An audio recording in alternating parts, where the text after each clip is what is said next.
Brother sorry brother క్షమించు పొరపాట్లు అడిగేసాను, మళ్ళీ అడగరని. ఎందుకంటే మనసు ఉన్నది క్రైస్తవ ఈ విధంగా సరి చేసుకుంటూ ముందుకు వెళ్తూ ఉంటాం.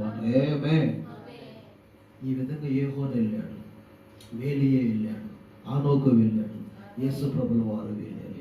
ఈరోజు వధువు కూడా వెళుతున్నదంట అదే విధంగా. ఆమె హల్లెలూయా. చివరి మాట, అలక్ష్యం చేయించున్నారు. దాన్ని మీరు ముందే ఊహించవచ్చును, అది ఎక్కడ నుండి వచ్చుచున్నదో మీరు పెరుగుదురు. ముందుకు సాగిపోయి ఆత్మలో ఆరాధన చేయండి అని అంటున్నాడు. అటువంటిది ఎక్కడొచ్చిందంట? ఫస్ట్ స్టార్టింగ్లోనే వచ్చేస్తుందంట. అది చెప్పాను ఇందాక. నువ్వు మార్గలేక రాగానే స్వస్థత అడిగేవు చూడు, మనసు ఈకుంటేనే స్వస్థత అడిగేవు చూడు, అక్కడే మారిపోండావు నువ్వు. ఆమె హల్లెలూయా. నువ్వు ఇన్ని సంవత్సరాలు, 10 సంవత్సరాలు, 6 సంవత్సరాలు, 8 సంవత్సరాలు, 30 సంవత్సరాలు వచ్చి 30 సంవత్సరాలు దాకుండి ఒక్క రోజులో ముగించుకొని వెళ్ళిపోయారు చూడు. కాదు, నువ్వు ఫస్ట్లోనే తప్పిపోతావు అంట ఇక్కడ. హల్లెలూయా. ఫస్ట్లోనే తప్పిపోయావు. 30 సంవత్సరాలు దేవుని ఆరాధించింది కూడా వ్యర్థమే. ఫస్ట్లోనే తప్పిపోతావు అంట. నువ్వు స్టార్టింగ్లోనే అక్కడ రూటు మార్చేస్తుంటూ ఉంటాను. Praise Lord. హల్లెలూయా. సరే, మన ఆత్మ పరిశుద్ధముగా ఉన్నది. ఆమె అది నూతనముగా ఉన్నది, అది వాస్తవమైనది, అది ఉత్తేజము పొంది తీవ్రముగా పనిచేస్తుంది. ప్రభు యొక్క ఆనందమును నిండుగా పొంది ఉన్నది. లోకస్తులు తమ లోక వినోదులలోనికి సుఖభోగములకు ఎంతగా ఆనందించుచున్నారో అంతే ఆనందము, నిండు సంతోషం ప్రభువునందు క్రైస్తుడు అనుభవించవలసి ఉన్నాడు ఈ కాలంలో. లోకస్తుడు లోపలికి ఎట్లా ఆనందిస్తాడు తెలుసునా? ఆ గాలి లోకస్తుడు పోయి మంది దగ్గర బార్లేకి వాడు ఆనందం ఎలా అవుతాడు? ఒక్కడైనా సరే ఎంత ఆనందంగా చేసుకుంటాడు. అలాగే ఒక క్రైస్తవుడు ఒక్కడున్నా చాలంటే ఇక్కడ ఎవరు లేకపోయినా ఆయన కూడా ఎంత ఆనందంగా ఉండాలి ఇక్కడ. ఇప్పుడు ఒక లోకస్తుడు బారు లేకపోయి ఫ్రెండ్షిప్ ఎవరు లేకపోయినా ఎంత ఆనందిస్తూ ఉంటాడు అక్కడ, ఒక్కడ కూర్చొని మాట్లాడుతుంటాడు.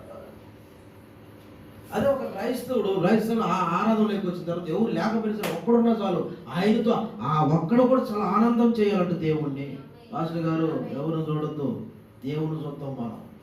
కానీ ఎంత ముందుకు పోతా ఉండు నువ్వు, మహిమపడతాం పాస్టర్ గారు అంట ఆనందం చేయి. ఎంత ఉత్సవం ఉంటుంది ఇక్కడ. హల్లెలూయా. అట్టుంటావు అంటే నువ్వు కాదులే, అట్టున్నారు. వాడు కానుకోవటం, దేవుని ఆనందించటం, వాడు కానుకోవటం.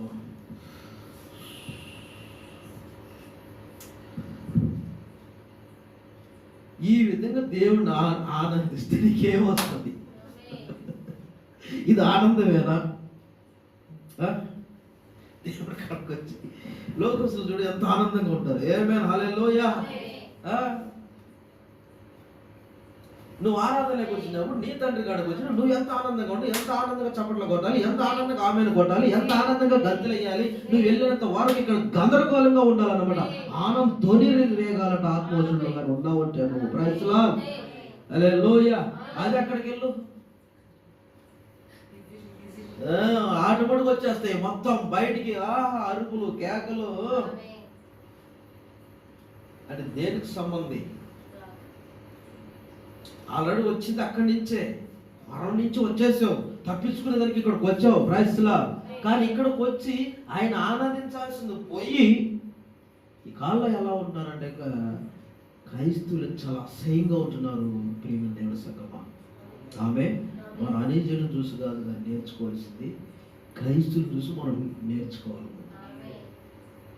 ఆమె హల్లెలూయా. అర్థమవుతుందా? ఇంకొక మాట చెప్పాలంటే ఈ కాలంలో ఈ పండుగలు ముఖ్యంగా అనేది క్రైస్తులు ఎక్కువ పండుగ చేసుకుంటారు. వాళ్ళు ఎక్కువగా పండుగలు చేసుకోవాలి. ఎక్కువగా ఏమో రోజు చేసుకుంది, నేను తప్పే ఉంది. రోజు చేసుకున్న రోజు ఏ చేసుకోవాలి నువ్వు. ఆమె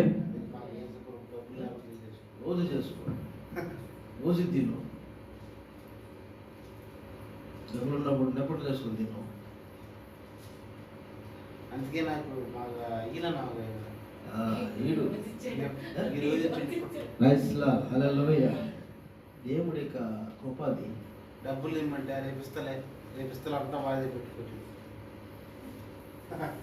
నిండుగా పొంది ఉన్నది. లోకస్తులు తమ లోక ఈనోదులను సుఖభోగులు ఎంతగా ఆనందిస్తున్నారో అంతే ఆనందము నిండు సంతోషమును ప్రభువునందు క్రైస్తవుడు అనుభవించవలసి ఉన్నాడు. అదే నిండు ఆనందంతో, అదే నిండు మనసుతో ఆయన అంత ఆనందంగా ఇక్కడ కనపరిచే కాడ నువ్వు ఉండాలి. ఆమేన్ హల్లెలూయా.